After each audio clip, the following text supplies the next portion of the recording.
Shantini Pillai, Pensyarah Fakulti Sains Kemanusiaan, Universiti Kebangsaan Malaysia, merangkap Ketua Penyunting 3L, Language, Linguistics, Literature, di Southeast Asian Journal of English Language Studies, Universiti Kebangsaan Malaysia, dan hadirin sekalian.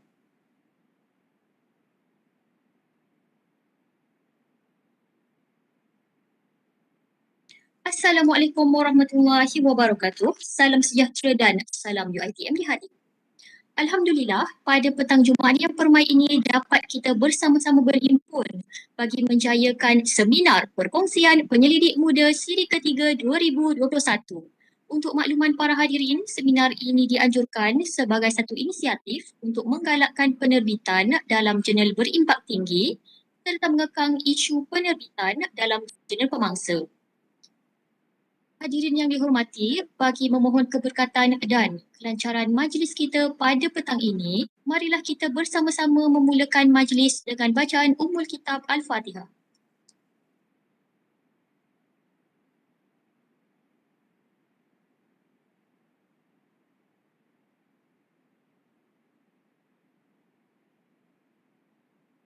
Amin amin ya rabbal alamin. Semoga majlis kita pada hari ini berjalan dengan lancar dan mendapat keberkatan darinya.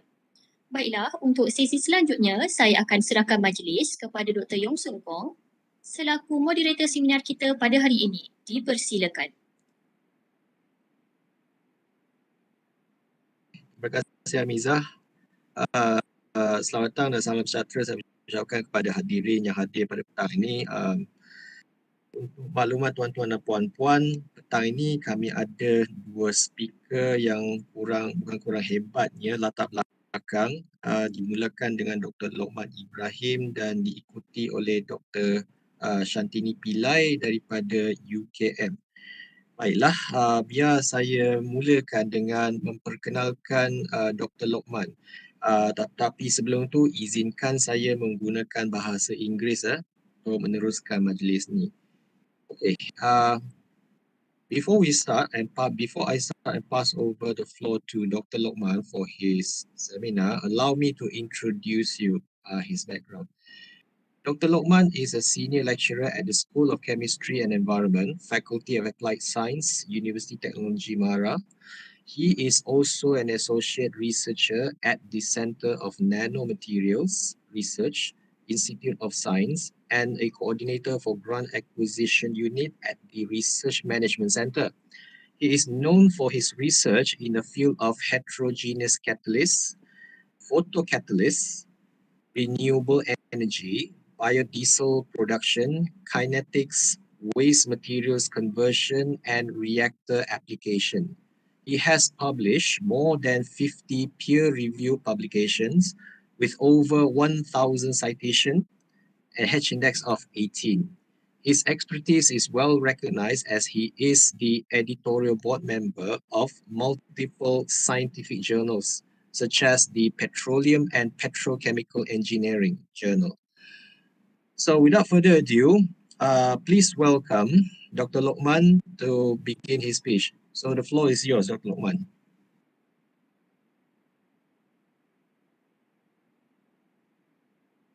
Okay, I'm going to share my screen.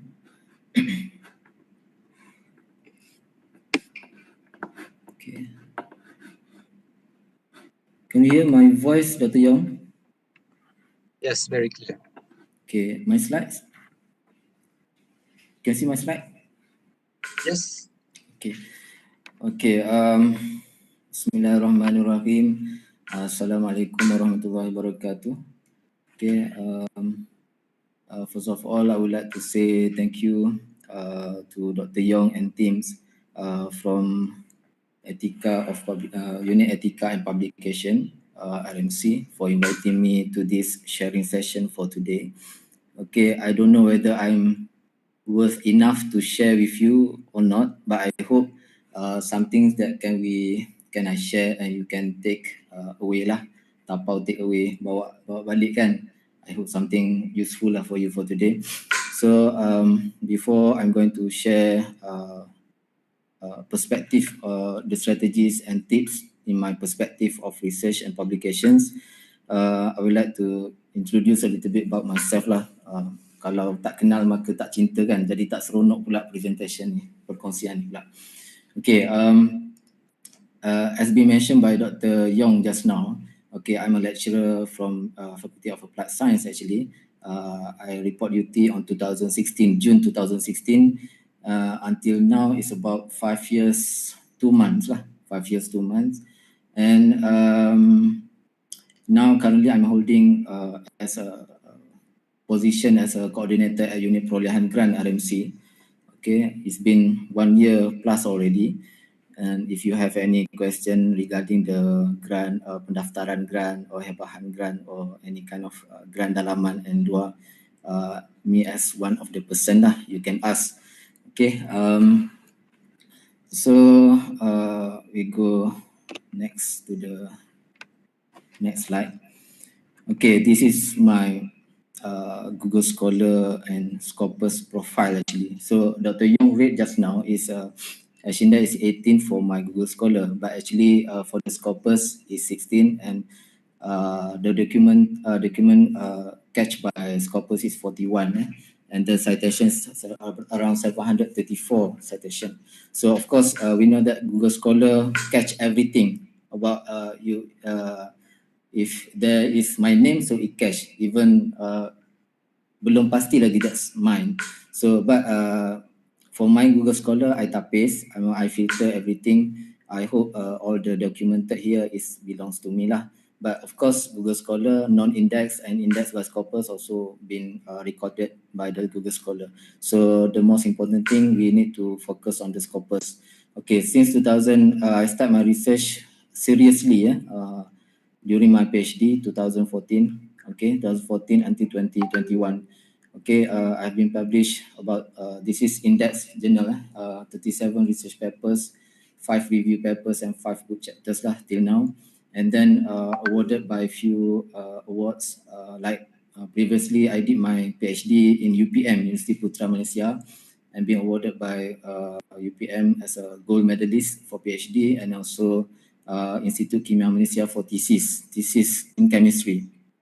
Okay, and then a few award here. Okay, last year also been awarded as top 10 publication Scopus 2020. So I don't know, I hope this can be sustained. To reach there and to sustain very difficult things. Okay, this is my few journals lah. So we as a researcher, we cannot work alone. No, I'm saying not work alone. You can work alone, but I've been there before, 2016, 2017, because I report duty. That time, mungkin our network is not very strong, collaboration is not very strong. That time I published only 2-3 journals a year, so not very good, not much lah for me. And then after that, we need to, I think, need to move forward, looking for collaboration, looking for networking. I email some of researcher who is very talented, very good in my research field. And then this is outside of my networking. I have one from Bangladesh, from Nagoya University, from Ketan University, UMS, Universitas Indonesia, Saudi Arabia, and IPTA in Malaysia lah. We actively working each other till now, and Alhamdulillah, that's a good collaboration, very active collaboration lah. And then we as a young researcher, also we cannot to have, like I said just now, work alone, right? So we need to have a mentor. We need to have a support system. So if you want to go further in this research field, you need to have this. You boleh buat kerja alone, seorang boleh, tapi to go further is quite difficult. So if you want to go faster, you need to have a mentors, you need to have support system, you need to have network and collaboration. So that's the most important things. Okay, like this one here, I just printed, just want to make acknowledgement for them, because they work closely with me, like my mentor itself, like Professor Motodom Bugoto over here from Nagoya University, Umair Rashid, Associate Professor Umair Rashid, and also my supervisor from my PhD, Taufik Yap, Professor Dato Dr. Taufik Yap, currently holding as a Vice Chancellor at the UMS. Okay, so this 3% is very big gun dalam in this research catalysis. Okay, very big gun. I feel so lucky lah to have them to be my mentors, and because if you can see here, I don't know you can see or not, Ashinda of them like Prof Goto 52 and Umar Rashid is 54, Taufik Yahya is 51, and their citations is thousands. So a lot of citation, that's very big gun. And then I have also collaborator from Bangladesh, Dato Aminul Islam, one of my senior during since my PhD, and that time he used to be a postdoc. Okay, and then my collaborator, this is very new for me, Dr. Munawa and Dr. Tan Yi Hua. Dr. Munawa because of SRP grant. If you remember, RMC opened SRP grant for UiTM PISA. So I just take this challenge to contact one of the lecturers in UiTM, in the University Indonesia, and then I contact him because his research is very close to my research, very identical. So and then he replied me very fast. So we got a lot of very good discussion and very fruitful discussion. And Tan Yi Hua also same. So even though we just met last year, but we have produced papers together, about 4 to 5 papers, and all of them is index papers. Even this is very young researchers lah, even younger than me, I think. Okay, and then we have Dr. Nurul, Dr. Sufri. Dr. Sufri is one of our lecturers in iOS also, Dr. Haida Kaus, and many more, actually many more, but this is highlight of my presentation. Okay, this is a few papers. Sorry, I'm not showing off actually. I just want to encourage other young researchers, other researchers outside, to encourage, to prove them that even like me also can publish high impact factor journals. Yes, it's very difficult, it's very challenging, but it's possible. Okay, like this one, this is my first paper actually during my, I submitted 2014 and published 2015, end of 2015. So I got rejected 7 times. This is my first paper. Because my master, I don't have any experience publishing any papers. So my PhD, this is my first paper, I got rejected 7 times in different journal, not same journal. So you can count in the same journal how many revision that we did. So a lot of more than 10 times revision. Okay, and the funny story behind this journal, behind this paper, actually, after rejected by 7 times, after rejected, I met one of the mentor, Dr. Umar Rashid. So I asked him why not we go to the lower impact factor journals. But he said something to me that why that sentence is stuck to my head until now. Why we need to lower grade our paper after a lot of revision and improvement have been done. So sometimes if you heard sharing from other researchers, they say after a few time rejection, okay, maybe this is the time we need to step down, go lower impact factor. But this is the first time I heard about this. So it's not impossible, it's possible because I already proved that. At the 8th paper, I tried to publish renewable energy, and alhamdulillah, it got accepted. So before this, I got rejected by impact factor less than 5. Okay, less than 4 actually. And then that time renewable energy is 5 something. So now because journals is updating their impact factor every year, right? Because based on their citations of papers. So this is even, I don't know whether this one is my first. Actually, this is first submission paper. And then second, the first published is my second paper. My second paper is better, is easier than first paper because during the first paper, the rejection with comment for me is the best teacher. So do not afraid with the rejection because rejection with comment, Kalau rejection saja is nothing. Because rejection saja you need to go to another journal, you don't know what is wrong with your paper. But rejection with the comments, you know what's wrong with your paper and then you improve based on that comment. If you send to another journals, got rejected again, so you improve again based on their comment. Until this paper, I improved that more than 10 times. That's why it can be, maybe because of that, I put a lot of effort to publish more higher impact factor lah. And then even my review paper, this is my first review paper, second research paper. Actually, my niat is to convert my chapter 2 in thesis PhD to be a paper, because I have clear objective. I want to prepare thesis with paper style thesis, and alhamdulillah I got that lah.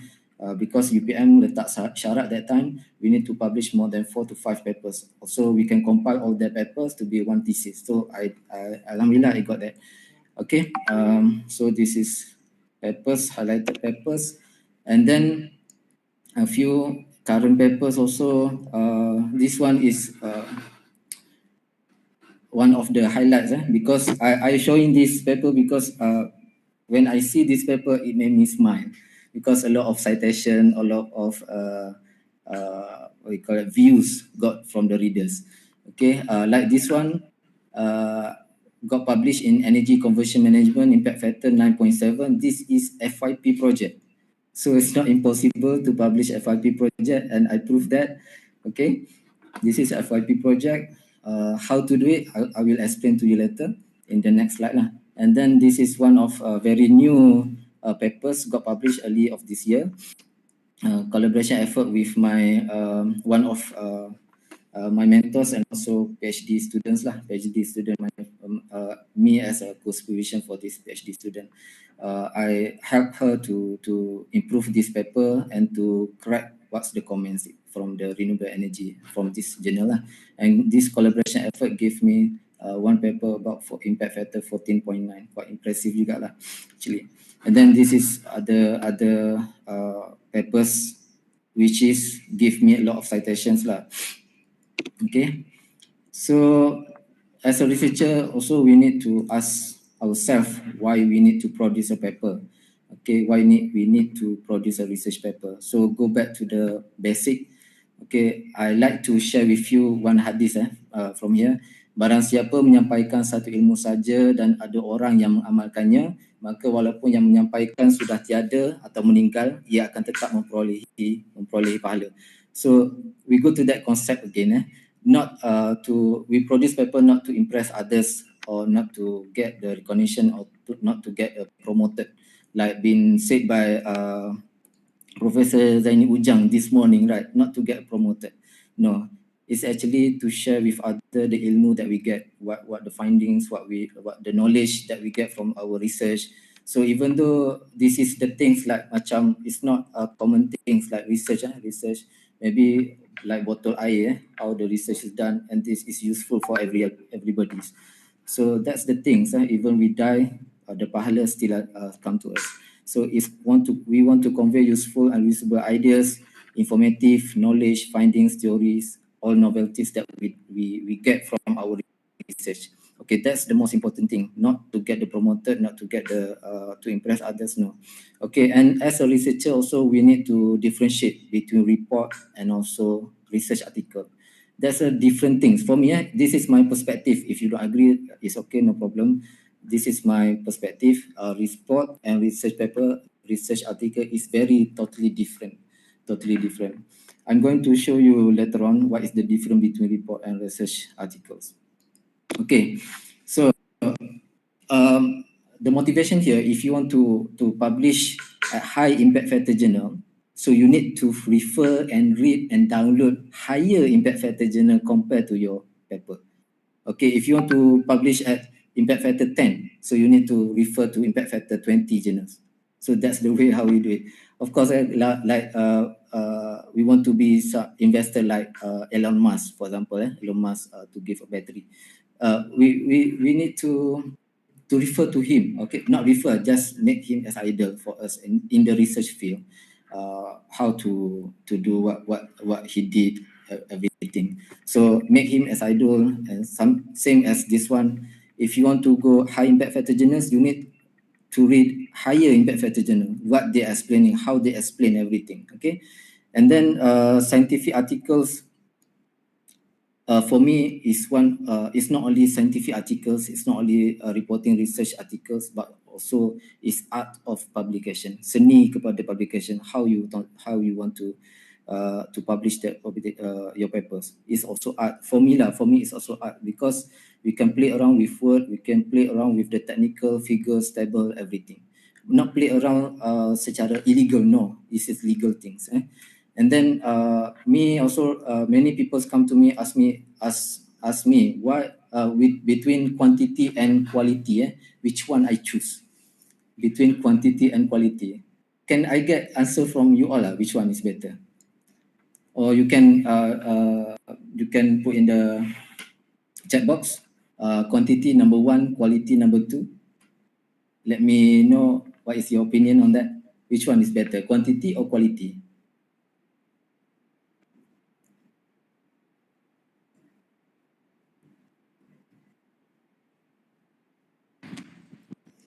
Okay, got response here. Number 1 for quantity, number 2 for quality. Which one we want to go?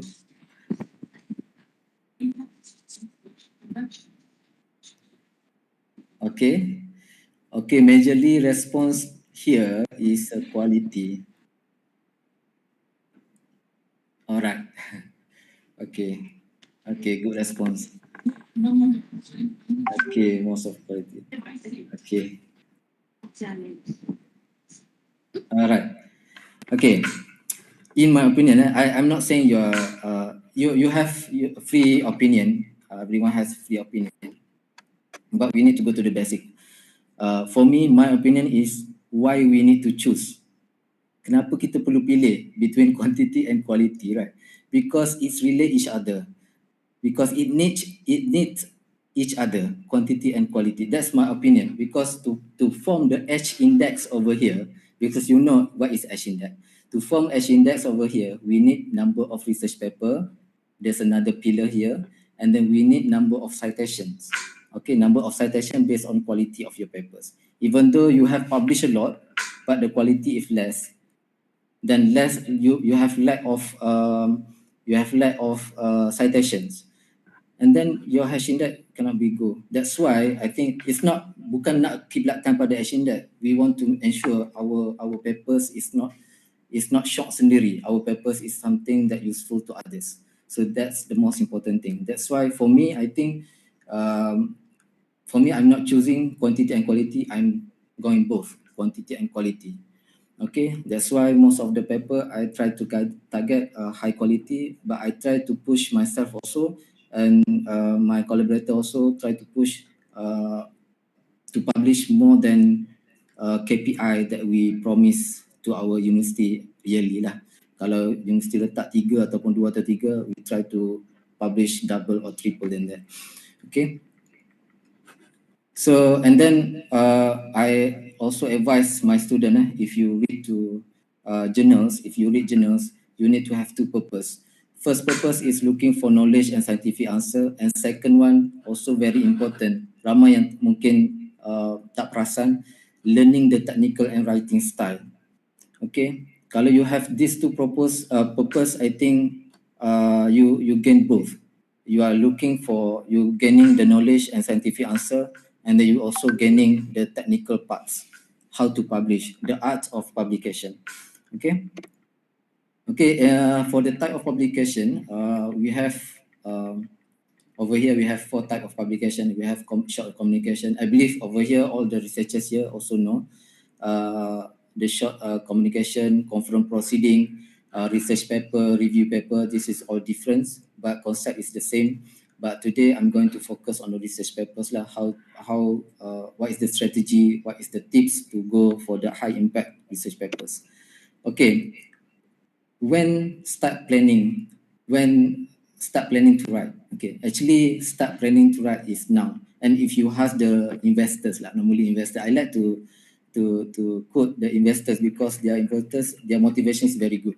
Okay, the best time to write is the days before yesterday, ataupun 5 years ago, ataupun starting what is research. And the second best time is now.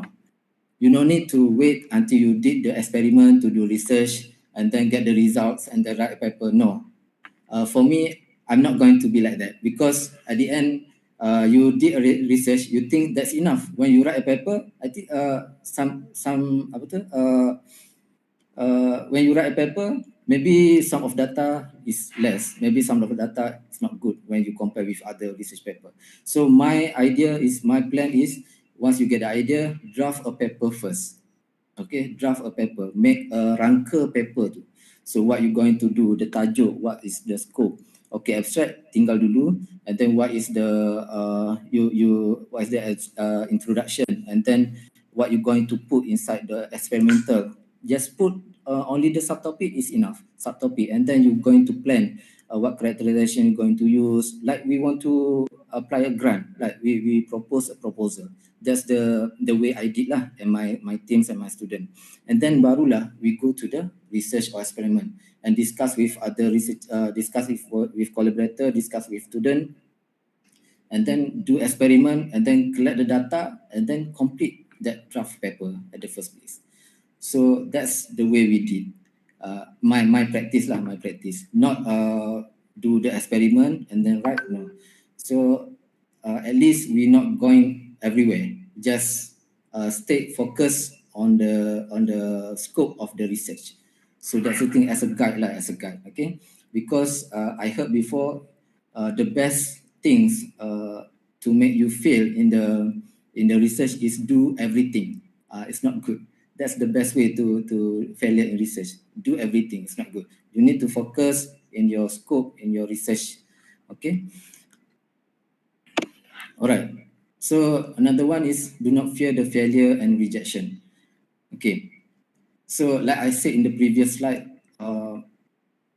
you no need to fear for the rejection by the reviewers or editors. Okay. If you think that you need to have a brilliant idea before can write a paper, no need that. Feeling that you are not creative and do not have fantastic idea as the other researcher, no, please don't. Or you have an idea but keeping it to yourself and not discuss to other, it's not good also.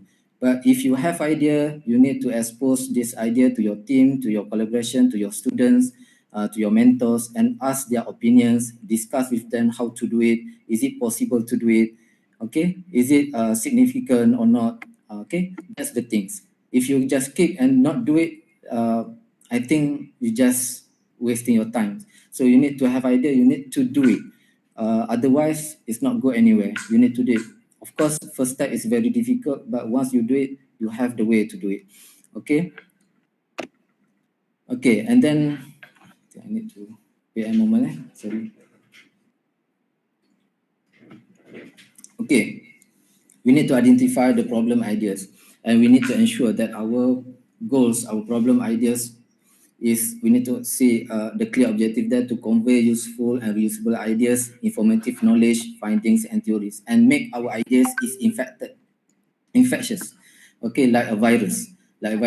We have discussed with supervisor, with our mentor, with our student, and publish it and become all the effective with our research style, research or our field. That's the things.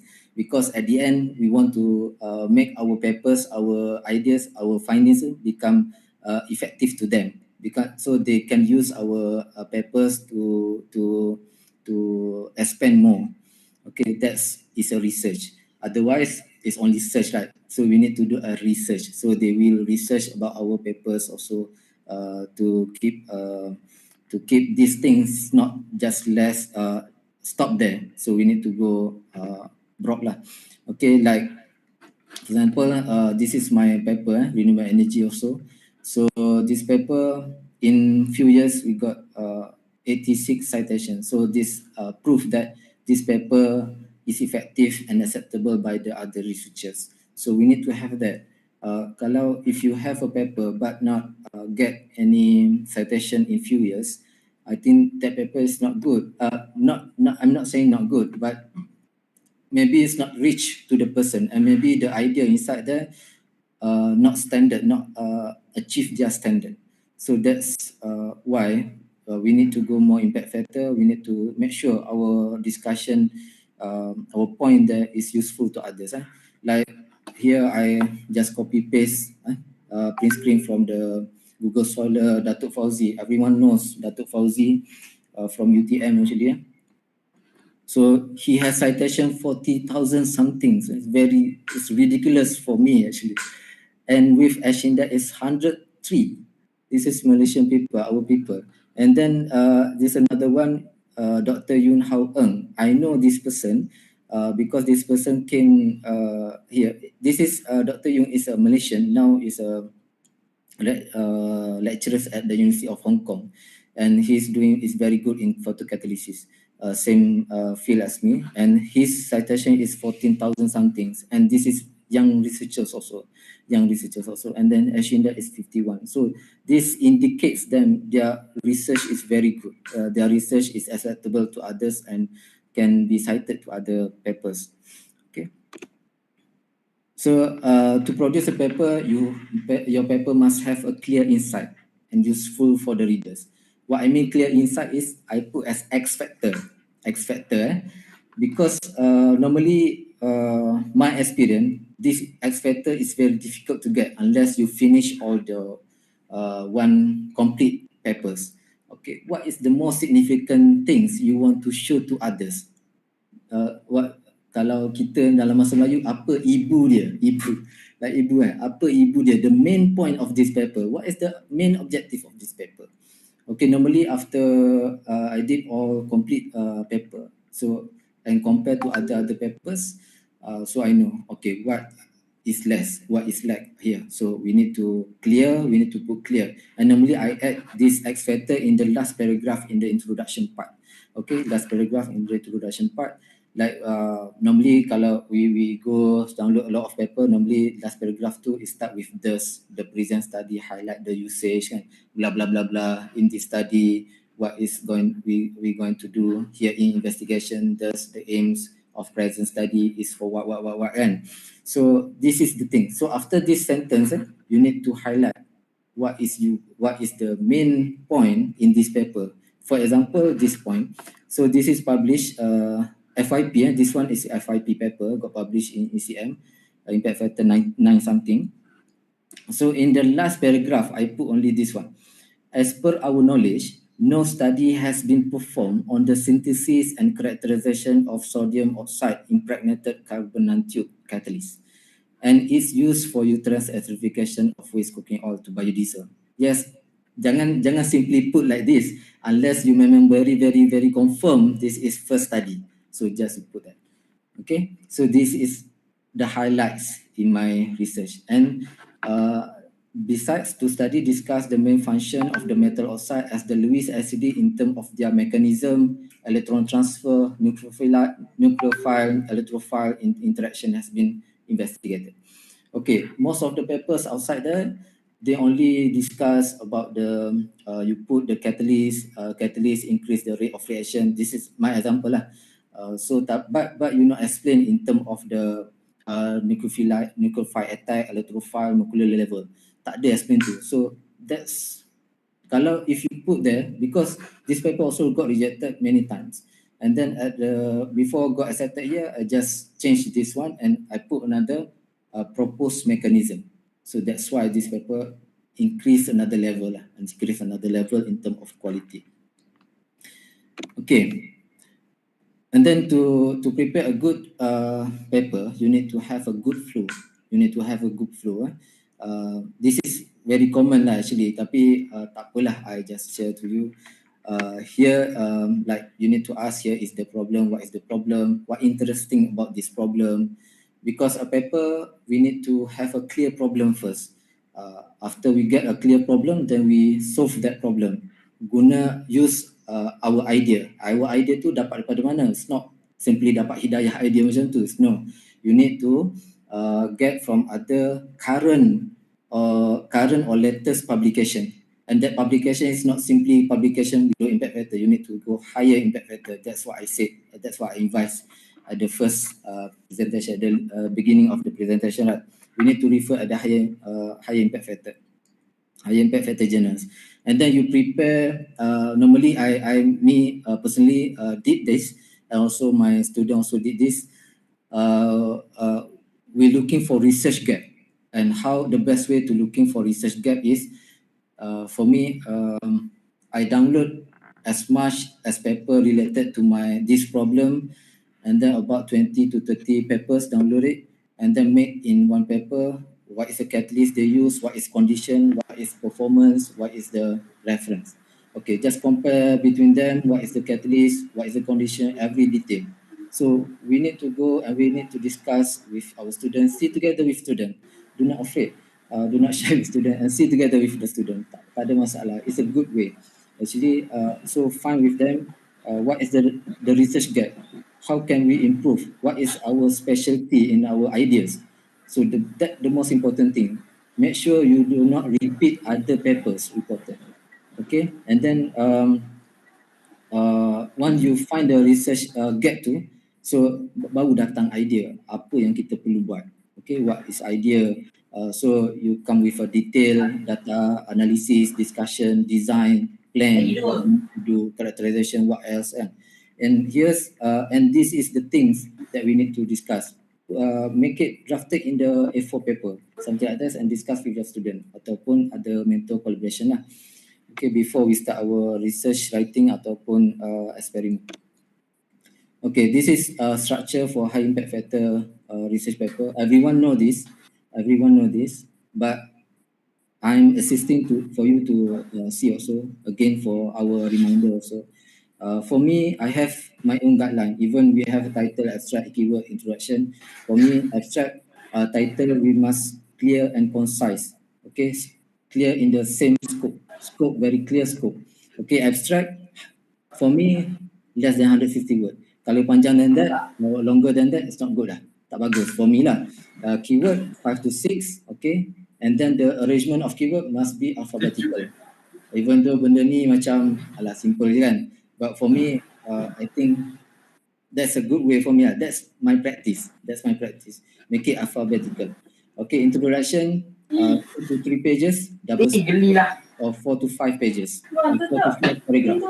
Okay, kalau you letak 6, 7, it's not informative. Okay, and then is lengthy. So the reviewer, the readers also bosan untuk baca panjang-panjang introduction. So for me, 2 to 3 pages ataupun normally 2 pages, only 4 to 5 paragraph, double space. Your introduction will be clear, precise, and directly what's the point you want to do. Okay, methodology, material catalyst, ini semua ni it belong to my field lah. So everyone has their own field, so it's suitable for their own field, relevant to others, relevant to each of the researcher lah. Result discussion, every discussion must have support or compare. Support, I mean support with other research paper. Jangan buat statement, only your statement. Okay, you found that this is like this. Okay, because of this. No, you cannot do that. You must, you can do that, but you must support with other reported journals.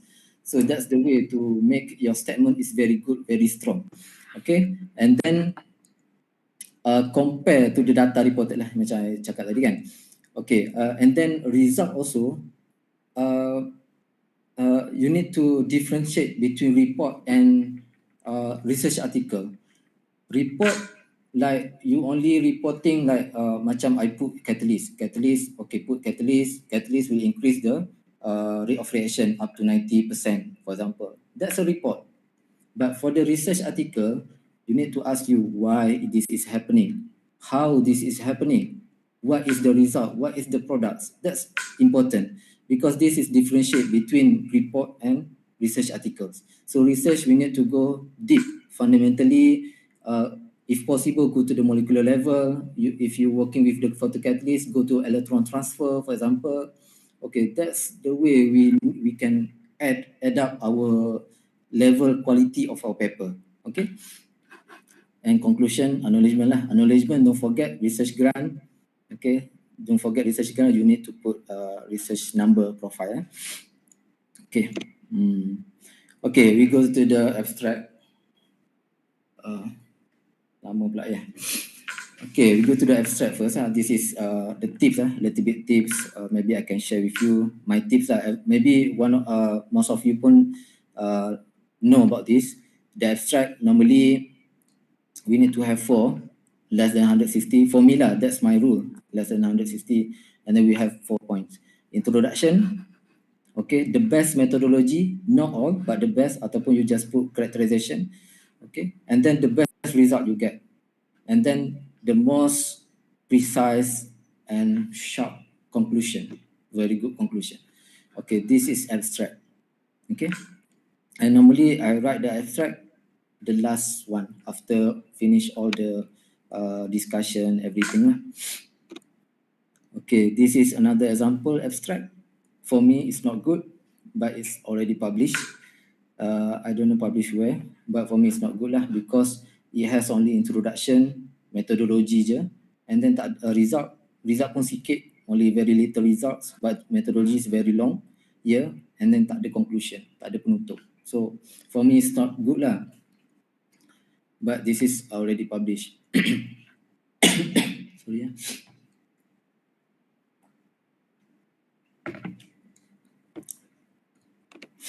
Okay, this is another one which is not advisable.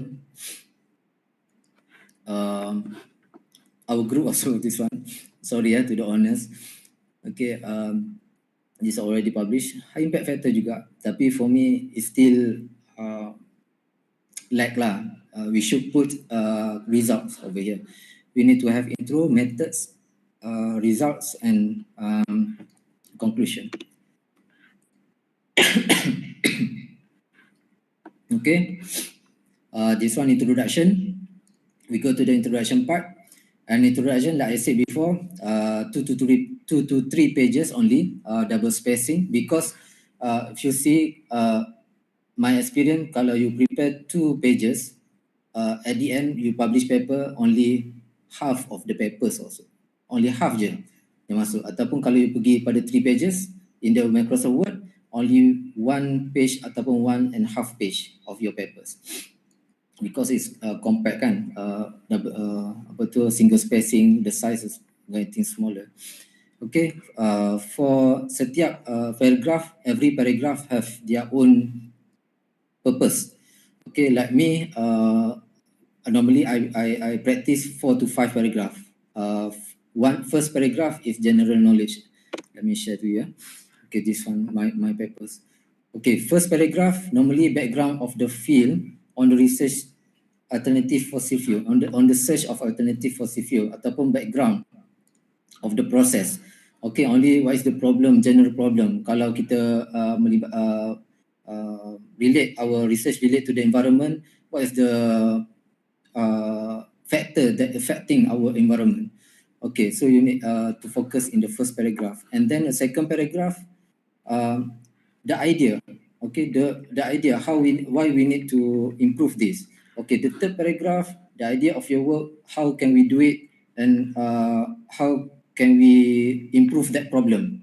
Okay, and the last one, macam mana kita nak buat eksperimen. The most important things, the significant, the X factor inside this paper, the information you want to highlight, ibu kepada papers ni. Normally I put in the last paragraph. So this is the techniques, the practice that I normally use lah. Okay, I don't know, maybe that's why I said earlier, just now at the beginning, to produce a paper is not only to prepare a good research articles, but it's about art of publication also. This is what I mean. Okay, we have agenda, we have what you call it, a draft. That's why we need to prepare a draft, and flow must be very good flow. Okay, the stories must be ini. And then to improve our intro a little bit ataupun impactful, so we need to add like latest news, historical phenomena, health concern, dealing with number or statistic, international level and also national level. For example, like this. Okay, we have this also my papers, our collaboration papers. This also new paper also got published in the Resource Conservation Recycling. This is review paper. Okay, the latest news. What I mean latest news is like this. As reported by the United UN, more than 80% of wastewater generated from this kind of information can improve your papers or can make your papers important. Okay, so when reader read this, oh, this is very important to solve the environmental, for example. Okay, and then second example, like historical phenomena like global warming, something like very significant to us. So this is important to make your papers impactful, easy to publish, and catch the reader's eyes. Okay, another one, dealing with numbers, statistic. Okay, normally this is, if you notice this is all like, this is first paragraph lah, second paragraph, like I said just now, it's like of a flow of the story. So normally in the second paragraph ataupun first paragraph, we dealing with numbers, phenomena happen in the worldwide. So this is what I mean. Okay, this is statistic 700, this one, as a result, almost 700,000 metric tons of PFAD were produced in Malaysia in the same year, in the year that time 2015 lah. So this is the statistics, can make your papers impactful. All right, so dealing with numbers, health concern. Why your paper is very important? Health concern, numbers, health concern, like this. Here, okay, 10,000 different dyes, pigment, and inefficient dyeing water treatment process which cause significant danger to human health. And then you not state only, just you support with the reference. So this is important, even you look very simple, tapi for me this is important to make your papers catch the reader's eyes, reviewers and editors' eyes. Okay, we go to the methodology. Methodology must be detailed for me. Even though you have a secret ingredient, I think in the knowledge, why we need to secret everything, right? Because at the end, we want to get a pahala, like I said just now. Do make it secret. For me, I'm not making my research is secret. I'm just sharing to others. Inshallah, others, Allah will look at you, evaluate you based on what you have done. Okay, full name of chemical formula must be put inside the materials. Your materials here, you must put as detailed as you can. You purchase from where, the purity of your chemicals, the company you purchase, maybe the country, the chemical formula. So you need to very detail in the materials part. Ada juga yang normally, because I normally review papers published as a reviewers lah, like macam conference proceeding. Ada juga yang very simple, just like pointing 1, 2, 3, it's not good. So you need to be like this, in the one sentence, one paragraph, every detail. A mixture of standard frame consists of methodology, everything. Okay, and then in your methodology experimental, here if you dealing with the standard, international standard, for example this one, to calculate the frame yield, for example, we need to have a standard method, not simply just calculate based on your knowledge. No, cannot. So if you dealing with the standard methods, you need to cite the standard method like this. European regulated procedure EN 14103 and calculated using the following question. Okay, so you need to cite them. Okay, and then the formula like this. Okay, this is chemical engineering journal. This is, if I'm not mistaken, is impact factor 13 something, 13 impact factor. And then the formula over here, actually that time, how to say, I understand, but it's very difficult to, at the first place, to prepare this. It's very difficult and takes a lot of times. Okay, unless you confirm, and once you create your, and this one also, I'm not design myself, need to refer to a lot of journals and also books. Okay, so this is formula from the, kalau orang fakulti engineering, dia tahulah formula ni untuk calculate the critical value, critical temperature, critical pressure. Okay, using this, once we add mixture of different solvent, the critical temperature is going to be changed, and how to calculate this. It's very difficult to, at the beginning, very difficult, and it was it. You put some effort to prepare this formula, it make a wow factor to the editor and the reviewer and also readers. Okay, even though some of the readers don't understand, tak apa, it's okay. But if it goes to the person who understands this, it's very impactful. That's what I said lah. That's what I mean. Okay, equation must act like professional.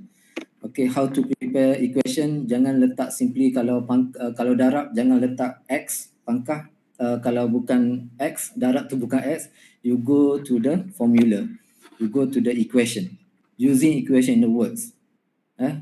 Tak apa, you pergi walaupun susah, walaupun lambat, takes time, pergi, and then all the words tu we provide you the formula using this tab, formula tab. Okay, we go another one, methodology. We're going to the for this one. Okay, this I want to focus on this one, the blue color.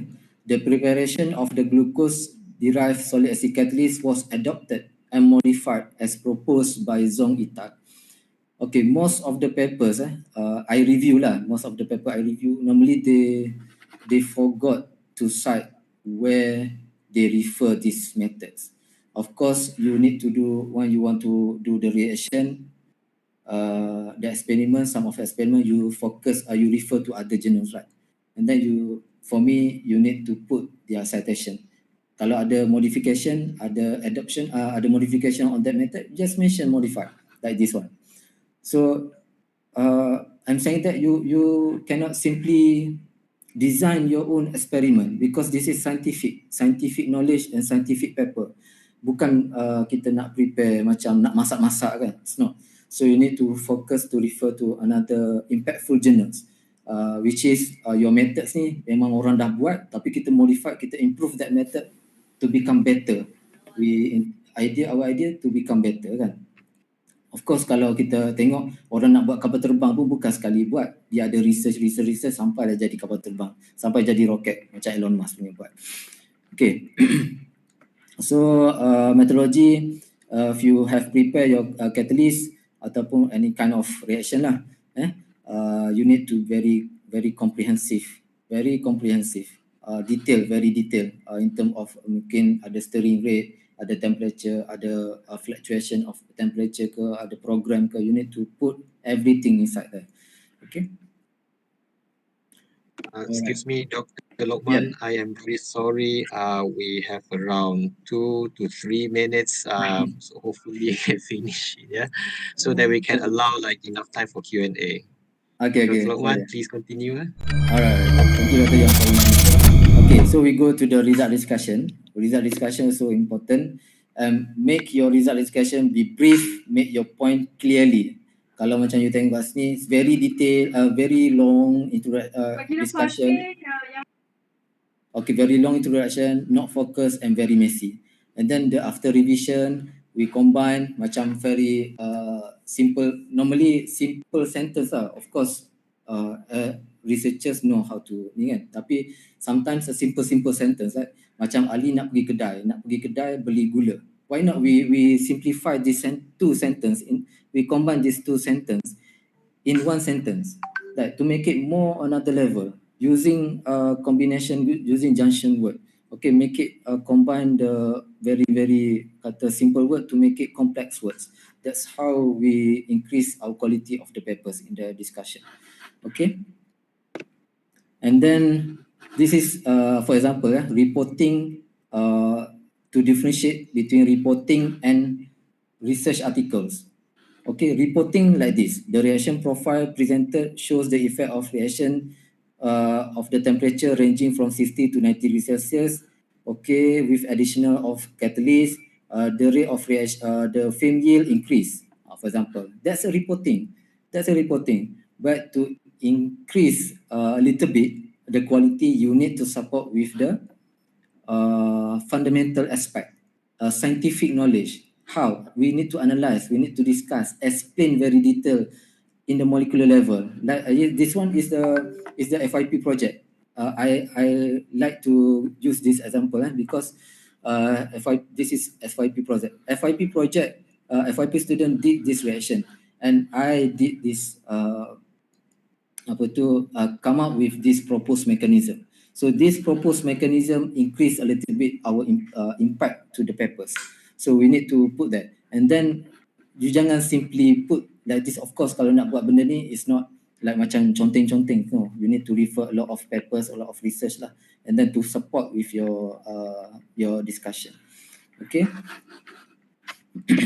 Okay, this is discussion. Avoid repetition. Of course, avoid repetition. Keep things in perspective. Okay, table and figure also important. Tables, kalau you put a tables, you must have standard deviation. For me, this is important because we want to show that our result, our experiment, we repeat. Not the one-time experiment, just got result, just report. No, we repeat the experiment to give most accurate and precise data. That's the most important. That's important. Okay, and then the unit, don't forget the unit. And then this is very common. The standard, the formatting was not that wrong table style of table also not good. Okay, inconsistent font size, inconsistent decimal place, number, okay, surface area tak ada unit. Okay, something benda-benda yang simple macam ni akan make your paper rejected. Okay, figures pun very important because from the figures it can make your paper wow. Okay, wow tu is very important to make others, to make reviewer, editor very focus ataupun catch the reader's eyes lah, catch the reader's eyes. Okay, memang susah untuk prepare benda-benda ni, but it's possible. And this thing I can do it by using the Microsoft PowerPoint je. Tak perlu nak ni. This one PowerPoint. Okay, this one also if you have like software, you can use software. And me normally kalau macam ni I pakai Excel je pun boleh, no problem. Tapi if you have any software yang very good, okay, you be my guest lah, better lah to use that one. Okay, like this one lot of figures, make it very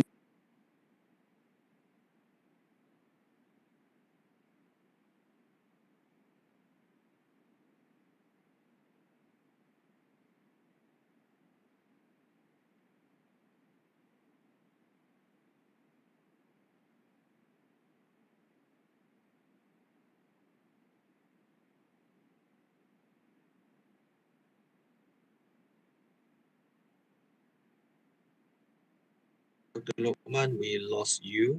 So are you still around? Can you hear us?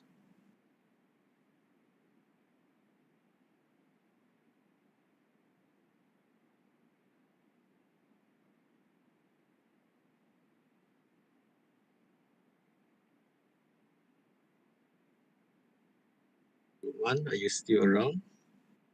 That's what I mean here. Okay. Compare your statement in discussion, compare everything. Jangan letak kita punya discussion only. We need to compare with other reported journals. Okay, something like this. And then if you have produced your results, your product, you need to analyze the product and evidence the great achievement as an evidence. Okay. So I have a few things actually lagi. Common error for writing scientific manuscript. And then how to publish in pandemic season. Okay, of course, in 1 year, kita MCO cannot do experiment, no data, no results. Student cannot enter the lab, so cannot do experiment, so tak ada data. So how can we do it? And fortunately, I published 3 papers, 3 book chapters in past MCO, and then other papers lah. Okay, this is collaboration effort with my students. Okay, how I do it? How I did that? I use online meeting, online progress meeting, share Google document like this. Okay, this is topics. This book chapter, and then I create the draft. Okay, siapa yang buat introduction? Who make this subtopic ionic liquid functional? Siapa yang buat? Okay, I give assignment to my student, and then this Google Docs ni very good. I think very effective. Even though the last this one, we prepared this within 2 weeks. So every student gives effort and you will be surprised by your student. Your student is very good actually. Okay, your student very good. Okay. Okay, this is choosing how to choose the right journals. You can choose a journal, you can use a journal finder. Okay. Sorry, Dr. Lokman, Can we move to the conclusion? I think we run out of time. I'm Okay. so sorry, Yeah. Dr. Lokman. Okay, sorry. Okay, let me go through a few slides. Okay, this is how you can answer response to the minor correction ataupun major correction lah. That's how I respond. Okay, this is one of energy conversion. My record, I have 14 submission, successful rate 6 over here. And this one is renewable energy, 5 submission, successful rate 2 to 6 over 14 to over 5. Okay, another useful tips. Okay, maybe this is last lah. Takeaway tips. Read my practice. Read 2 to 3 related research work a week. Need to make sure you always have paper in revision. Okay. If you feel that for today I don't have in revision, so you need to do something to make your paper in revision. Then read at least 1 paragraph a day. Great. This is I did what I did. Challenge yourself and put clear direction. Create a good circle, not waiting for good one. Okay, jangan you create. Kalau you tak jumpa circle yang baik, you cari, you make that circle. Okay, do not wait for a good circle. Okay, create your own bank proposal. Kalau ada proposal, this is for good for researcher because researcher need a grant, research grant. So research grant also not for us, also for our university and for our students. Okay, to ensure the sustainability of our works. Okay, and I like to take this Elon Musk punya ni dengan Michael Saylor. This is both of them is billionaires lah, actually billionaires. And you need to be sort of rigorous in your self-analysis. If other people are putting 40-hour work daily weeks, if you are putting 100 works, and then you will achieve in 4 months what it takes then a year to achieve. So if you double up your effort, inshallah it will be better for you. And then this is Michael Saylor, one of the billionaires in cryptocurrency lah, actually. Okay, this is acknowledgement for all my students here. And then this is in the past 5 years, we also did a lot of crazy things also. We go this one, we go to climb Kinabalu Peak. This is Prof Ilham. This Prof Ilham, mentor, rector UiTM Pahang. He brings the UiTM JC here. So this me, Dr. Muzamil here, Dr. Fatima, and other. So we go for the riding, we go to the diving. In past 5 years journey, we very eager to wait for MCO because MCO a lot of things delay. So this is all the and we have created one FSG trackers who this all the things activity can honestly can make my life is a little bit balanced, not very stressful. You can do in control lah, your stress in control, everything in control. Okay, Dr. Young, I think that's all for me. And sorry for taking a lot of times. Okay. Okay, I am so sorry to the participants who wish Dr. Lokman to continue. Unfortunately, for today's program, we only allocate 1 hour for. Sorry, Dr. Young.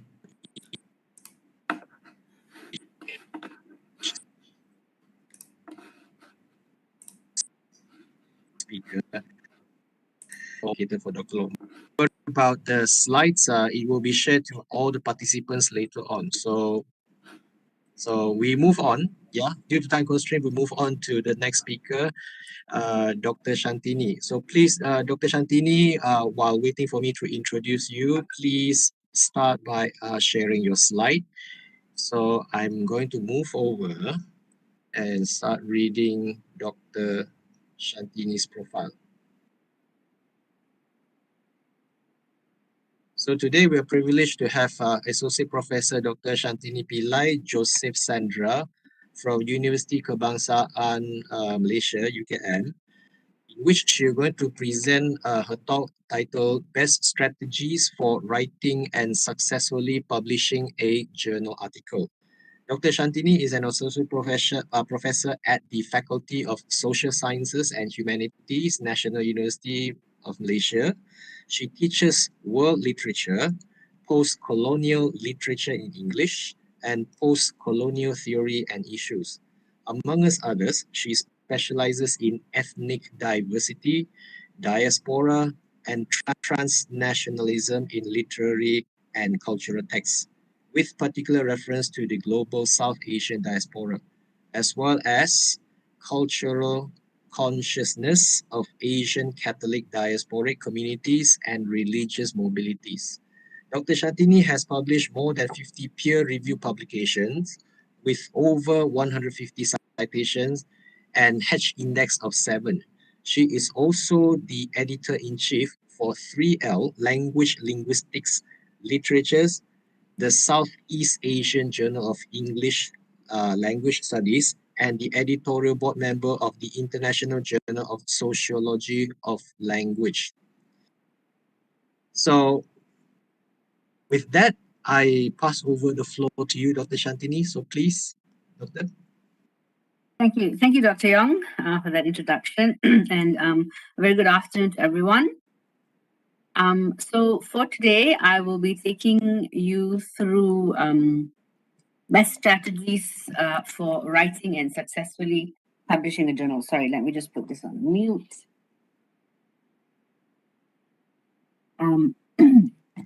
Right.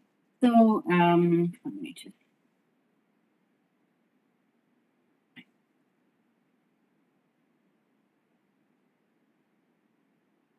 Right. So this is based on my management of 3L. The journal that I am currently chief editor of, that is the flagship journal of the Faculty of Social Sciences and Humanities at UKM.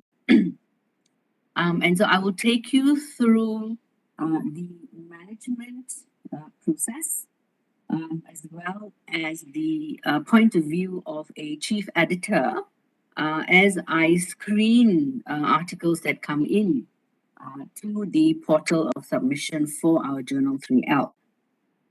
The most important factor to consider with your article is firstly preparing a manuscript to meet target journal expectations. So you need to have a few target journal expectations.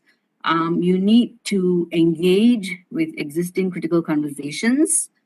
And you need to also contribute to existing conversations on the subjects, because these are the three main factors that we look at when we look at your articles. When I screen your articles, when my editorial board also screens your articles, and of course, the peer review. Now, so key aspects to consider. Firstly, when you have your article, you would ideally screen a few target journals. And the best way in which to go about this would be to perhaps identify at least 3 prospective journals in your field, whichever that field may be. So I'm basing this on language literature and linguistics.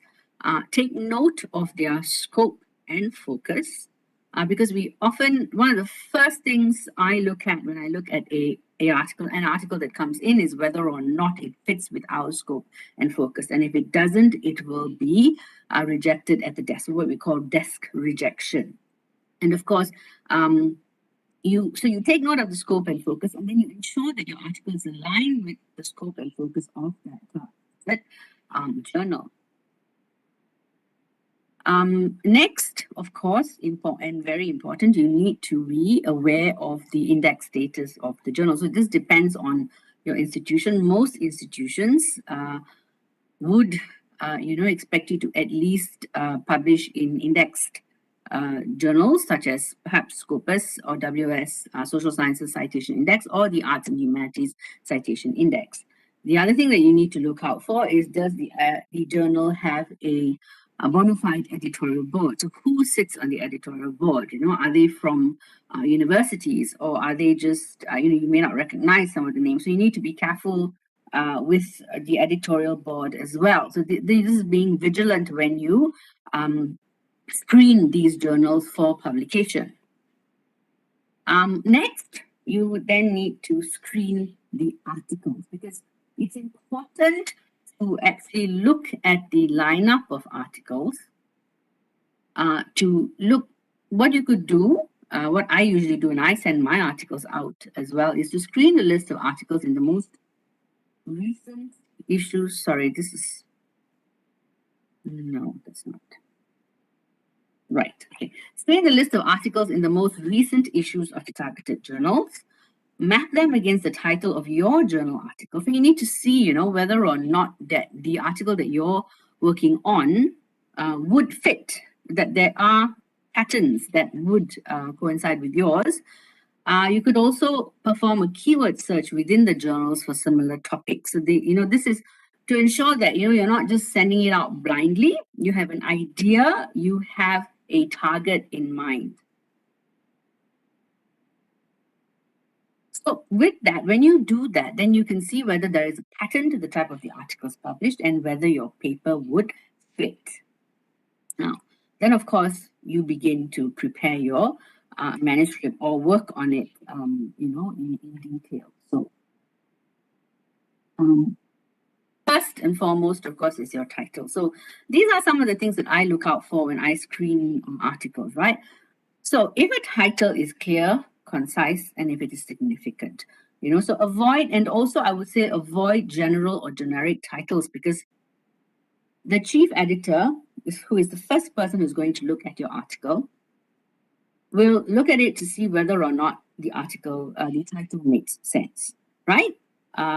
Or whether it is a jumble of many, many words and there is no clear focus in the title.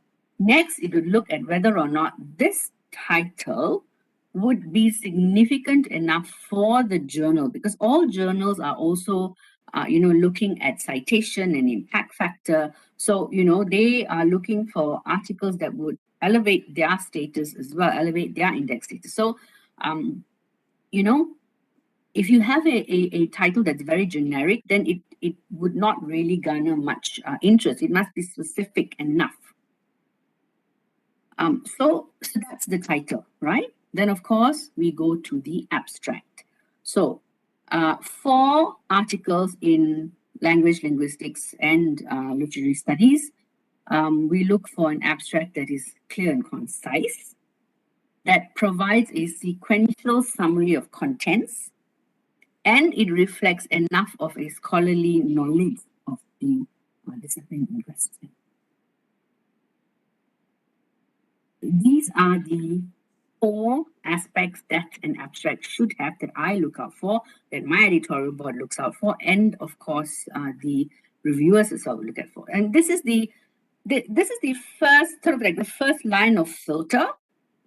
So let's say I look at the title, I'm not so convinced, but never mind. Maybe I will look at the abstract and then I will see whether or not this is really, worth going into peer review.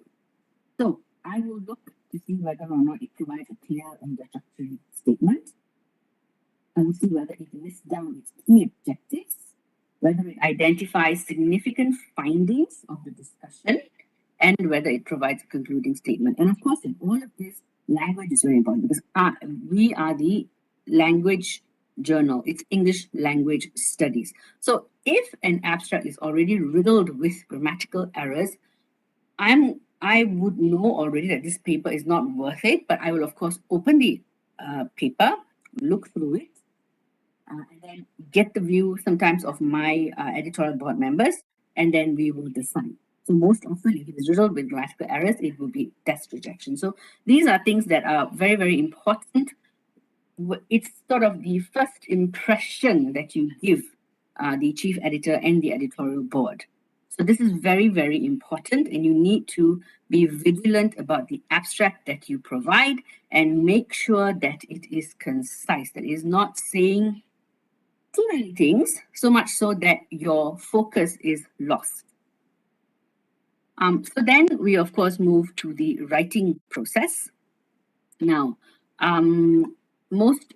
you should have an article that is appropriate, has appropriate content, so it's aligned. Now, this is very important. It must be aligned to the focus of the journal. So when writing as well, you need to try and engage with the focus of the journal.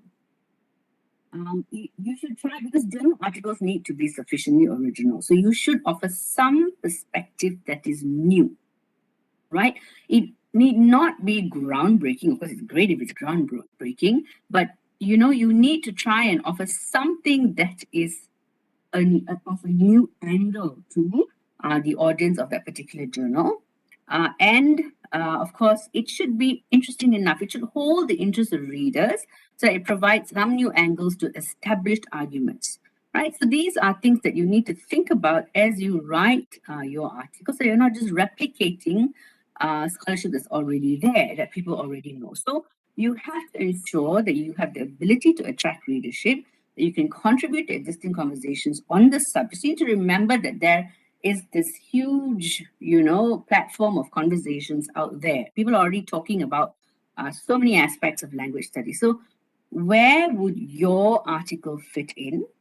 What is it that you are, saying that can offer something interesting, right? And that you are just not merely replicating existing conversations. Everybody has said this, and you're basically echoing what everyone else has said. So, because you need to remember, the article is going to go out to reviewers who are experts in the field, right? So what will happen is the chief editor and the editorial board will look at the article, and then they will identify reviewers in that field. So if that reviewer reads your article and then finds that, there is nothing, you're just, you have a very good literature review, that's fine. You've got an extensive literature review, but in your analysis, you are just replicating what has already been said. There is nothing new in your data, and that's the determining factor that ensures publication or rejection, right?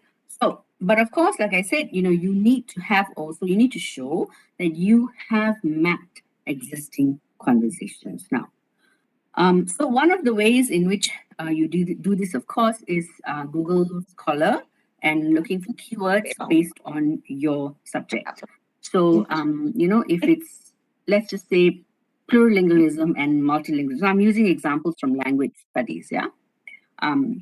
So you get a range of articles, and then you would need to, access these articles. Now, there is, of course, there are problems with this, because sometimes it depends on whether or not your university, has subscribed to these journal portals. So that's also another issue. And, there is this huge debate going out there that all journals should be open access. So anyway, that's another conversation altogether. But it is important that you try and secure these articles so that you know what are the main conversations that exist out there in your field. And I think most universities now, even if they don't subscribe to most or any of most of these index database, you can at least get your library to purchase the articles. So in UiTM we do this. Our librarian purchases individual articles for us, and I'm pretty sure UiTM has that as well. Most universities are moving towards that. So these are the pages, so where you can ensure that you know what has been written on your subject, so that you're not saying something that someone has already said, and that the reviewer is going to pick up and say, look, you have not read this, and this person's already said this maybe 2 years back, right? So that's important. So try to be as well read as possible. So then so once you've done that, you then need to set the stage. You need to have a well-defined statement of problem. You need to have sufficient information on the background of the study, and you need to have clear objectives. So your literature review needs to be current, it needs to be related, and it needs to be very, very relevant, right? So don't bring in conversations that are not connected to your paper, to your topic. And then also, because you need to remember word limit as well. So if you're bringing in things that are not related, then you are actually eating up into your word limit of the particular article. So your discussion then needs to offer a novel perspective where possible. It should attempt to engage with and enrich existing conversations. So this is very, very important. How do you enrich pre-existing conversations, right? What are you showing that is new? It doesn't, like I say, it doesn't have to be groundbreaking, but there are aspects that have not been dealt with in depth. And so you need to delve into those depths and show what it is that you are showing people.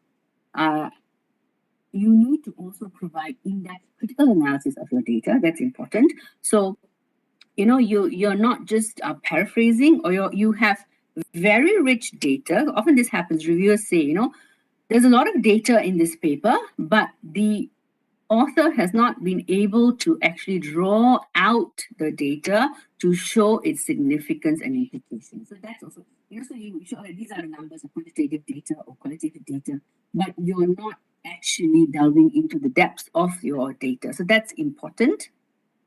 And of course, you need to present a line of argument that is well developed and clearly articulated. So I'm talking from the point of view of English language studies.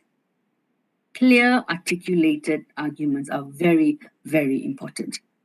Because if you lose your reader, and the reviewer is your first reader, right? If the reviewer is lost in your, can't find his or her way out of your argument, then that's already dangerous, right? And because the person will say this in the review form. So all journal articles, as all journals have got review forms. And the editor will look at these before they make a decision. If the argument is not well developed or clearly articulated, then chances are it may be rejected. Or, of course, if there's constructive criticism, then you will be asked to work on it, to expand on your argument, especially if your data is important and significant enough. So most important is that you should not merely replicate existing conversations. You should not ignore pre-existing conversations. So this is very, very important, because reviewers will, ask you, you're working on this, but you've not read these important articles on this subject. So ensure that you are as well read as possible. And, avoid paraphrasing and avert generalizations without much critical analysis. That's also important because it shows whether or not you have the ability to engage with your subject, or whether you are just, flying through. Because a reviewer will know whether or not you are grounded in your particular discussion based on based on the depth and of your discussion. This brings us to the issue of scholarly discussion. So, most journals have a very clear review form, mostly, right? And these are some of the things that we look out for. So the reviewer will be asked to comment on whether the research design and the methodology is appropriate to the study, right? So whether, or it's using something that's completely irrelevant. Whether or not it shows awareness of and engages with current developments in the field. So you need to, like I said, you need to be able to have read and also aware of what has been said. You have to have clearly articulated statements, whether there is a sound discussion and interpretation, whether there is a well-developed argument with depth of analysis, and that you do not merely paraphrase but follow through with detailed explanation. Explanation is very, very, very important. And of course, you need to have a conclusion. So when you engage with the discussion, so it's always important to end with a conclusion, right? And like I'm using examples from literary studies and language studies. You need to have a conclusion that engages with the discussion, clearly supported by the analysis of content. So you are aware of what you have said. You haven't lost sight of what you have said, and you conclude it. You address your original problem that you investigated. You highlight the implications of your findings, and then you reiterate its significance and contribution to the field. And of course, once you've finished all of this, most important, read your article again, review the contents, proofread for errors. Because you need to remember, and I'm speaking from the point of view of the English language studies field, if an article comes in and it is riddled with grammatical errors, chances are it's not going to move out for review. That's very, very important. And then comes the most difficult part, post-review. So you've sent in your article, you wait for the review. Often it comes back maybe 2 months, 3 months, depending. Now, how do you engage with reviewer feedback? So, very, very important is that you need to be professional and objective when engaging with the feedback, right? So, most editorial boards will ask you to make necessary changes per the review comments because they want to see that you've engaged with the reviewer comments. If you feel very, very strongly about certain comments that you feel would completely take your article off tangent, then provide a clear rationale for any counter argument using professional and objective language. So don't be defensive when presenting this. So you have to be very, very professional so that the editor who's reading your comments knows, all right, this person has a reason, right? And so then it would depend on whether or not they accept that reason or not. That is entirely up to the editor and chief editor. So, and of course, it's always advisable to provide a table indicating your responses to all suggestions or amendments as noted by the review. So, instead of just sending I think most journals would ask for this anyway. They would expect you to present a clean version of your revised article, as well as one that shows the changes made. They could highlight the changes. You could use track changes. Sometimes track changes is very, very messy because you've got so many of these comments and all that. So you might want to just maybe highlight or use a different font color.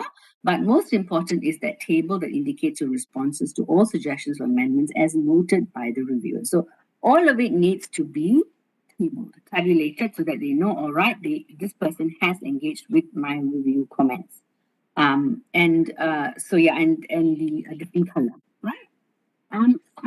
Dr. Shantini, yes? excuse me, Dr. Shantini, yes. Some audience telling me that your voice is breaking, so I suspect that must be coming from a bad connection. Could you please switch off the video and then just continue? Yeah. Fine, I will do that. Just a minute.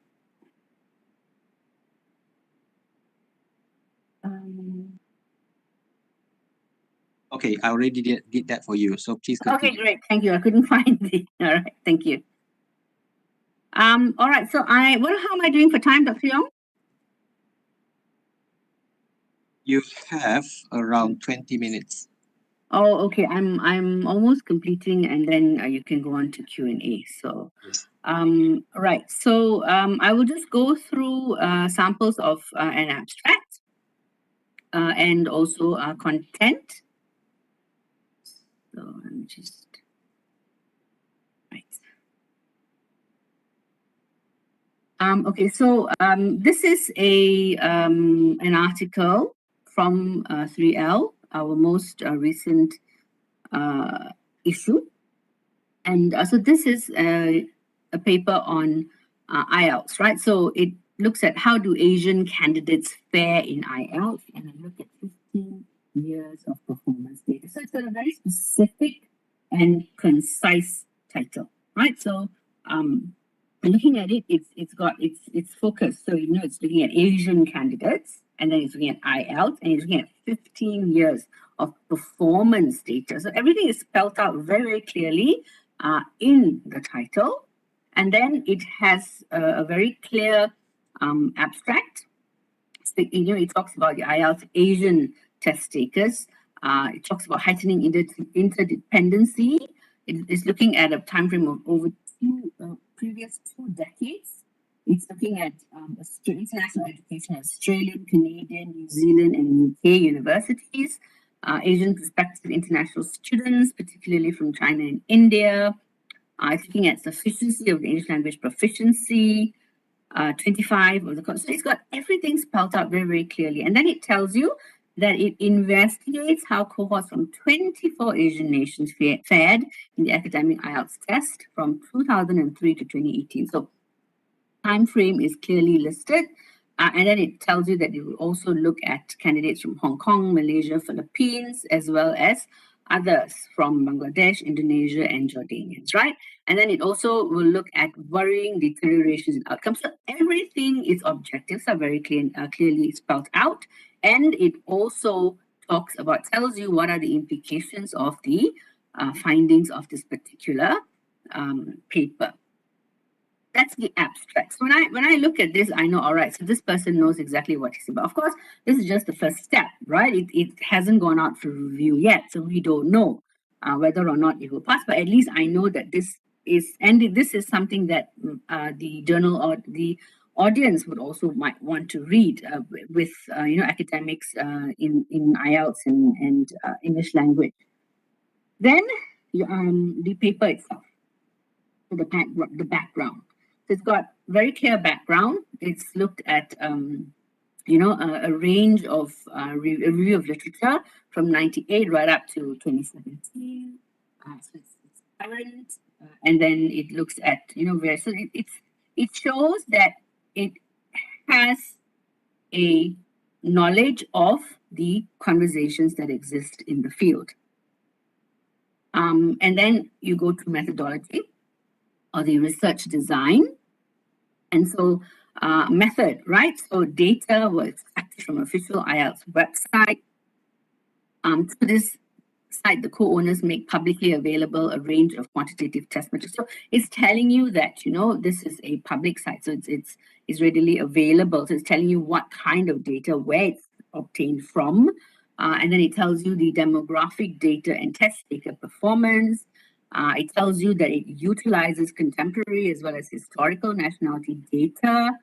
It tells you, distributions of IELTS band score, outcomes, 24 Asian nationalities. The most recent data that of 2018 is compared to the earliest published distributions of band scores of in 2004. So everything is spelled out clearly for you. So you know exactly what the data is, what the method of collection was. Very clear analysis and findings. So he's got a graph, right, a diagram, and so this is where it's fine that you've got a very nice and very maybe very high-tech diagram, but discussion does not bring out the information, the significance of your data. So you look at your IELTS scores, he says, looking at the IELTS scores, it's evident that the average East Asian candidate has been able to make enhancements in nearly all modules, whereas in listening and reading, it's got the scores, the focus, the East Asian, and then the subject, the aspects of listening and reading, and then it looks at nationality, so it looks at Hong Kong, so then it goes into the details of the East Asian candidate. So it's not just very general. So then he goes into Hong Kong, goes into Taiwan, Chinese, Japanese, Korean. So it's a very, very well laid out for the reviewer.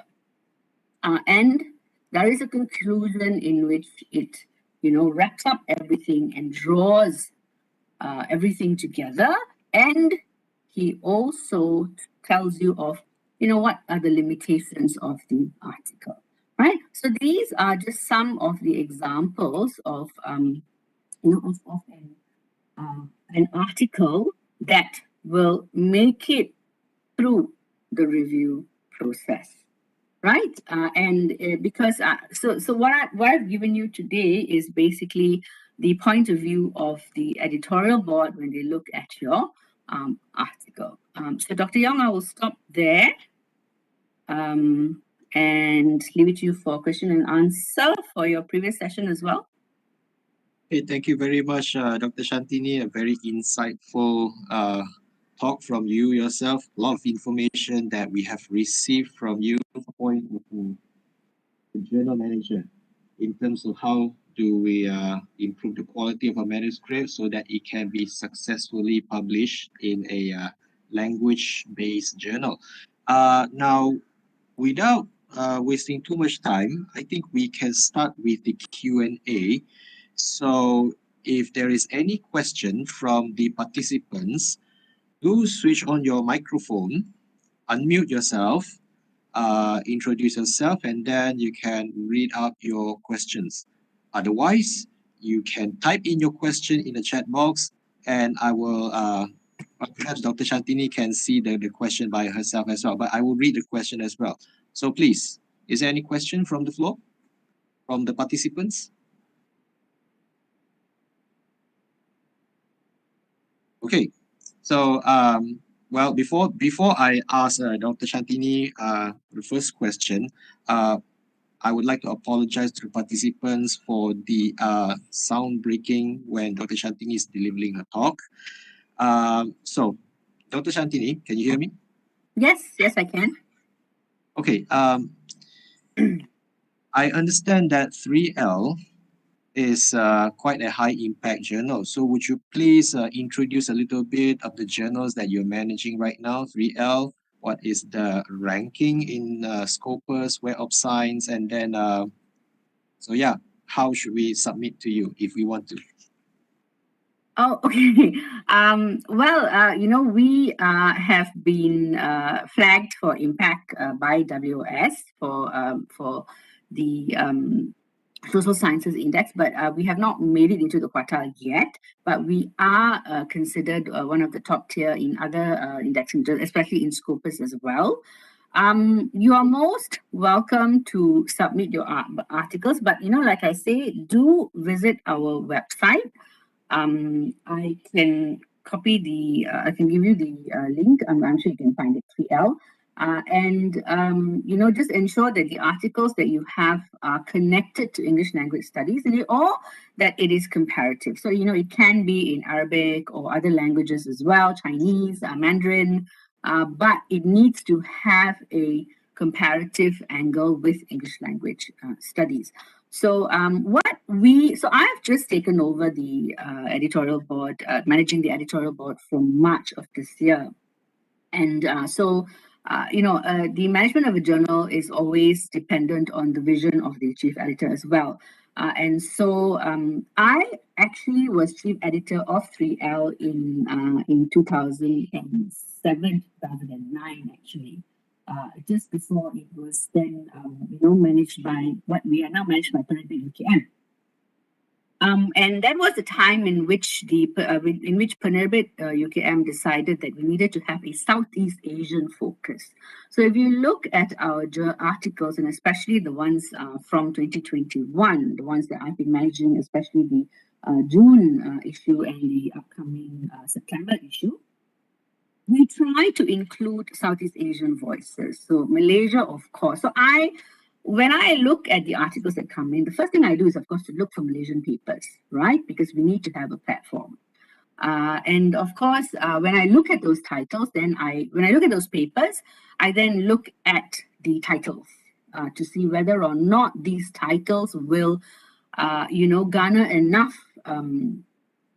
readership so that, you know, our impact is also there, right? Because I have a responsibility to my university to ensure that my journal is, you know, kept at that level. But I have also included editors from Thailand, Singapore, and also the Philippines, because that's important for us to get you know, Southeast Asian voices. So I would suggest, if possible, you know, if you have friends in Thailand, in Indonesia, maybe work on papers with them. And we're looking for comparative angles. And I think, you know, that's lacking at the moment.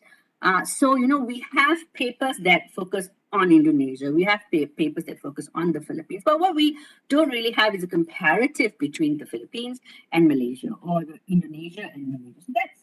So these are the things that I'm looking for. And I think, you know, that will enhance even collegiality amongst ASEAN universities. So, you know, I would suggest that if you have got friends, then try to work, you know, on these things. That's what we are looking for, my editorial board as of current. Yeah. Does that answer your question, Dr. Yong? Yes, very clear. It sounds like you have already told us what kind of articles that you want for your journal. Yes. So we do have one academy called the Academy of Language Studies here in UiTM. So staff from APB, if you are listening, so please remember those are the articles that Dr. Shantini wants for 3L. 3L is a very high impact journal. I just checked, if not mistaken, is in quartile 1 or quartile 2 in Scopus. Yes. So that is very high impact, and that definitely helps in your promotion. I mean, UiTM staff. I just want to ask you one more question regarding the article publication charge. Inside there, it's stated 1,000 Malaysian ringgit. So I was wondering if that is compulsory, or is it can it be waived in any way? That is entirely is really not left to me. It is a management, it is a management decision, because the journal is managed by Penerbit UKM, and a lot of work goes in. You've got editors, you have to maintain this huge. When I took over as chief editor, because everyone's going digital now, right? So every journal needs to have an online submission portal, and this takes up time, takes money for the university. So in order to run it, it's important to have these charges. So that is really not left to me. It's a decision that is an administrative decision, which is also because especially universities in Asia, we don't get that much funding as universities in the UK and US, so they are able to manage without much funds. But it's not like an article processing charge where I think it's important to also have this in mind. The article just because there's an article processing charge as well doesn't mean that your paper is going to be automatically accepted if you pay. If you say I'm going to pay, I can pay this, and so it's going to go through the stringent blind peer review process, and only when it gets through that final hurdle will we say, look, you have to. Of course, I mean it's based on case by case basis as well, but honestly, I'll tell you at this moment, it is not up to me. It is an administrative decision, yes. But which is also, necessary in this world, yeah. I understand and I wholeheartedly agree with you. Publishing needs money to run, and I wholeheartedly agree with you.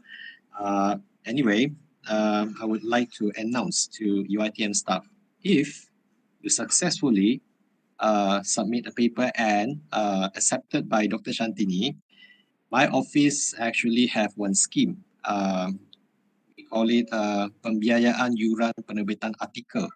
So that is a financial support that RMC of UiTM give to all UiTM staff, eligible UiTM staff, if their articles are published in journals, and preferably high impact journals like 3L. So don't worry about the 1,000 because we can pay up to 2,000. So UiTM staff, grab this opportunity, submit a manuscript to Dr. Shantini, and pray that it's accepted. And don't worry about the article publication charge. RMC, UiTM can support that. That's a good initiative. Yeah, that's a very good initiative.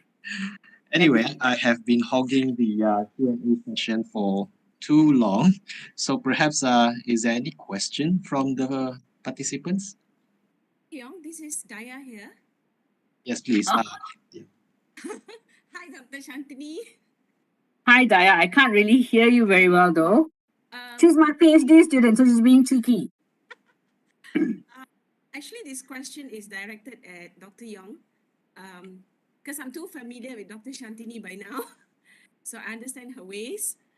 Dr. Yong, about the article sponsorship, is that also applicable to students on study leave?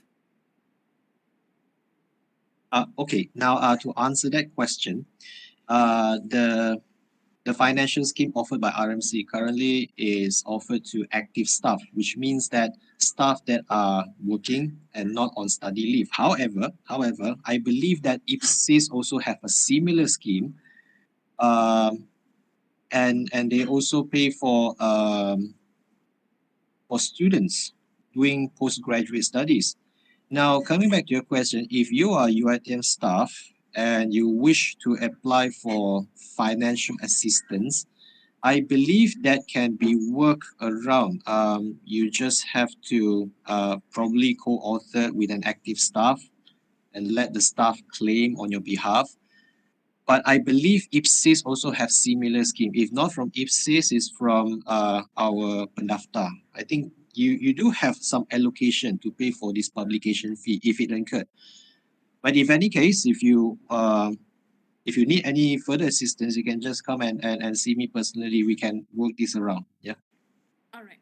Thank you, Dr. Yong. Thank you, Dr. Shan. Welcome, Daya.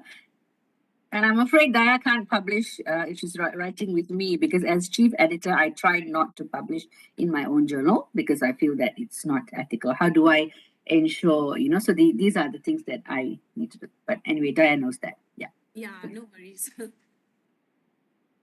Thank you, Daya. Is it Daya or Dr. Daya? Oh, not yet, but it's quite inspiring. Thank you. Soon to be, I hope. Soon. I've Yes. got to. Thank you, Daya. Is there any more question from the floor? Anybody? We have around 5 minutes, 5 to 10 minutes before we end.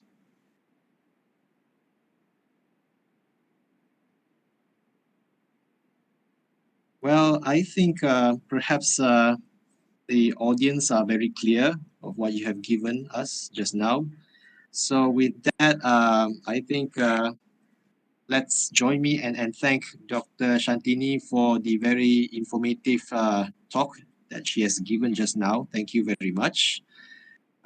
So to sum our talk today, we have a very insightful session today. By the way, this is the third session of the seminar Penyelidik Muda that RMC has organized.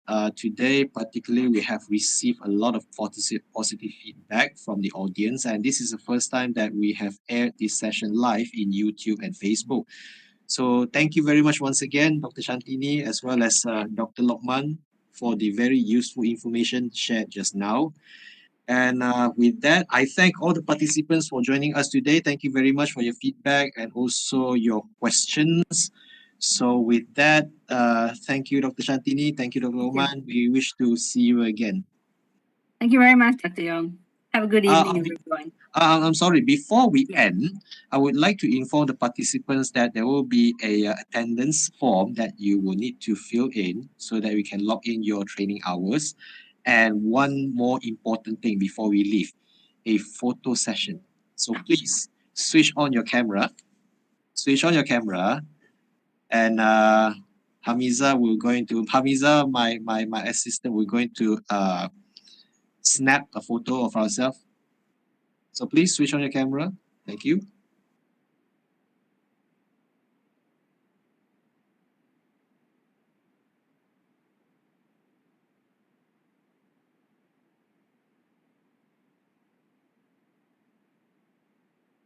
Hamiza dah ready ke? Hamiza?